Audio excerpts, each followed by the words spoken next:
Doctor साहब, diabetes एक ऐसी चीज़ है जो शरीर को बीमारियों का घर बना देती है। आज मैं चाहूँगी आप हमारे दर्शकों को ये समझाएं कि डायबिटीज़ किसी के हार्ट को, उसके हृदय को कैसे अफेक्ट करता है। जैसे कि हम लोग जानते हैं और बहुत दिनों से बताया भी जा रहा है कि डायबिटीज़ अपने आप में उसका कोई लक्षण नहीं है, लेकिन ये बीमारियों का घर होता है। एक किसी को डायबिटीज़ है तो वो उतना ही रिस्की है जितना कि किसी को हार्ट की बीमारी है। इसीलिए इसको मेडिकल भाषा में इसको CAD इक्विवेलेंट बोलते हैं। अब आते हैं कि ये क्या क्या कर सकता है। तो डायबिटीज़ एक ऐसी बीमारी है जो शरीर के किसी भी अंग को इन्वॉल्व कर सकता है। जो भी हार्ट की बीमारी है, ब्रेन की बीमारी है, मुख्यतः ये ब्लड वेसल्स में प्रॉब्लम आने से होता है। और डायबिटीज़ जो कि ग्लूकोटॉक्सिसिटी कराता है, क्योंकि ब्लड में ग्लूकोज के लेवल ज़्यादा होते हैं।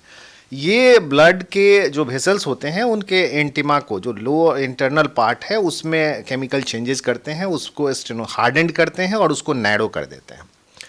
तो अगर हम नीचे से पैर से शुरू करें तो सर तक कोई ऐसी ऑर्गन नहीं बचता है जिसको कि डायबिटीज़ इन्वॉल्व नहीं करता है।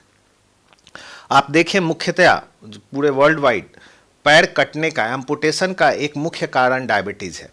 उससे ऊपर आते हैं हम लोग तो ये आपके इम्पोटेंसी का कारण है, ये किडनी का, मतलब ये आपका किडनी खराब होने का, जो CKD कहते हैं हम लोग, क्रॉनिक किडनी डिजीज़, उसका मुख्य कारण है, प्रमुख कारण है, सबसे नंबर 1 कारण डायबिटीज़ ही है।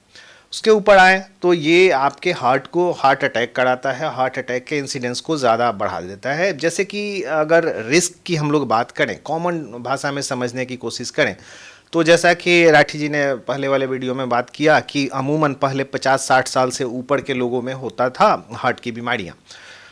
हम इंडियन जो हैं वो ज़्यादा जेनेटिकली प्रीडिस्पोज हैं इस बीमारियों के लिए। तो हमारे यहाँ 10 साल पहले, तो सपोज दैट कि वर्ल्ड वाइड कहीं 50 में हो रहा है तो हमारे यहाँ 40 में होता है। लेकिन अगर इंडियन डायबिटिक है तो इसमें 10 से 15 साल और पहले। तो अगर कोई युवा डायबिटिक से पीड़ित है और इंडियन है तो उसमें हार्ट अटैक होने के खतरा आपको समझो कि 30 से 35 साल में आ जाते हैं। इसके ऊपर जाएं तो कैरोटिड आर्टरी को भी ब्लॉक करता है, जिससे कि पैरालिसिस, ब्रेन स्ट्रोक के इंसिडेंस हो सकते हैं। आँख की रोशनी चली जाती है। रेटिनोपैथी मुख्य कारण है ब्लाइंडनेस का वर्ल्ड वाइड। तो इन सबों के लिए हमारा ये डायबिटीज़ का कंट्रोल नहीं होना जिम्मेवार है। अब आए डायबिटीज़ का, कि डायबिटीज़ है क्या। ये मुख्यतः 2 तरह के होते हैं, टाइप 1, टाइप 2। एक जो टाइप 1 है अमूमन बच्चों में होता है, जिसमें इंसुलिन का बनना कम हो जाता है, जिसके चलते होता है। Second type 2। टाइप 2 जो है ये भी, जैसा कि हम लोगों ने बात किया पहले वीडियोज़ में, कि ये लाइफस्टाइल रिलेटेड डिजीज़ेज़ हैं।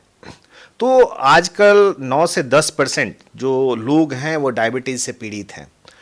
रीज़न उसका वही है कि हमारी अकर्मण्यता, हम फिज़िकली इनएक्टिव हैं, हम लोग शुगर ज़्यादा ले रहे हैं, हम लोग कोल्ड ड्रिंक्स ज़्यादा ले रहे हैं, हमारा वज़न ज़्यादा हो रहा है, हम फैटी चीज़ें ज़्यादा खा रहे हैं, प्रोसेस्ड फूड ज़्यादा खा रहे हैं। इनके चलते इंसुलिन रेसिस्टेंस होता है। हमारा बॉडी इंसुलिन तो बना रहा है, लेकिन हम साथ में अपने लाइफस्टाइल के चलते उसके अगेंस्ट रेसिस्टेंस डेवलप कर रहे हैं, जिसके चलते कि हमारे ब्लड में शुगर का लेवल बढ़ रहा है और वो ग्लूकोटॉक्सिसिटी करा रहा है, जो हमारे सारे वाइटल ऑर्गन्स को धीरे धीरे डैमेज कर रहा है। इसलिए यहाँ भी मैं वही कहूँगा कि लाइफस्टाइल सबसे ज़रूरी है। खान पान, आहार और व्यायाम करते रहें, ना डायबिटीज़ होगा ना आगे बीमारियाँ होंगी।